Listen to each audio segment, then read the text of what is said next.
live on your mental health this morning, prepping your kids for the first day of school. Experts say you can start now by cutting back on screen time. Here to explain is Dr. Kyle Faust, the director of the Digital Addiction and Gambling Treatment Program at Mass General Brigham. Doctor, thank you so much for making time for us this morning.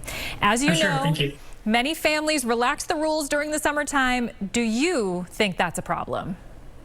So it depends. It can definitely be a problem for some children and adolescents, especially those who struggle more with their screen use. If your child or adolescent has a difficult time transitioning back to school and reducing their recreational screen use, I'd suggest taking the month of August to talk to them about gradually reducing their screen use. For instance, if you've allowed them to have 4 hours of recreational screen use per day, and your goal is to reduce their recreational screen use to 2 hours per day during the school year, you can have a family discussion about reducing that screen use by about a half hour each week. If this is a different system than what you've used before, you might want to provide them some sort of reward if they meet the goal successfully, as rewards typically work better than punishments. Why do you think kids need limits? So screen limits are extremely important starting at a young age, as a young child's brain could be especially susceptible to the addictive aspects of recreational screen use. It can be a good idea to avoid certain types of recreational screen use entirely, especially at a very young age. If you're currently allowing your child or adolescent to play without any limits, the risk of developing a diagnosis such as gaming disorder increases, and these risks are even greater for individuals with certain diagnoses such as autism spectrum disorder, ADHD, or certain anxiety disorders. Limits or even full abstinence of various types of recreational screen use can help in reducing these risks.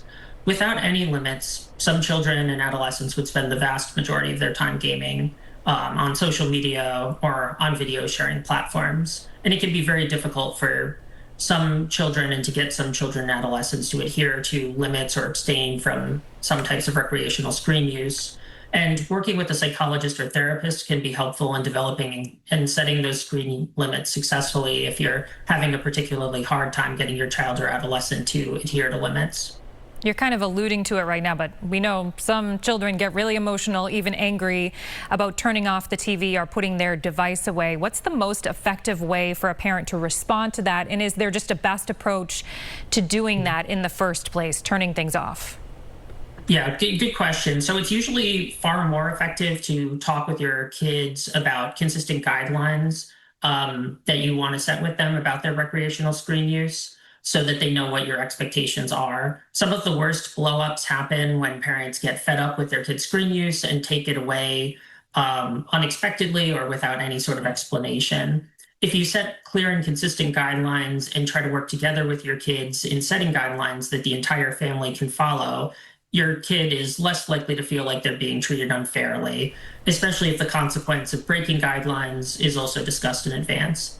It's also a good idea to talk with your kid about the reasons you believe it's important to limit or avoid certain types of recreational screen use and help provide support for them if they become upset. I should add that some kids can become extremely upset when devices are taken away and can sometimes even threaten to hurt themselves or other people. So if your child or adolescent is becoming extremely upset in that way, I'd suggest reaching out to a psychologist or therapist with expertise in working with individuals struggling with screen use.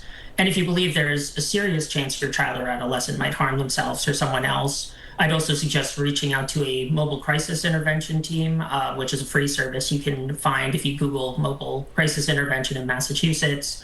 And then if things get really bad, you can always bring them to the ER or call 911. Let's hope it certainly doesn't get to that point. Real quick, I just want to ask, when we talk about screen time, are we talking about tablets and TVs or specifically tablets? Tablets and TVs, but, okay. Or different types of gaming devices as well. All fall into the same category. All right, Dr. Kyle Faust, the director of the Digital Addiction and Gambling Treatment Program at Mass General Brigham, thank you so much for joining us this morning. Thank you. Have a good morning. You too.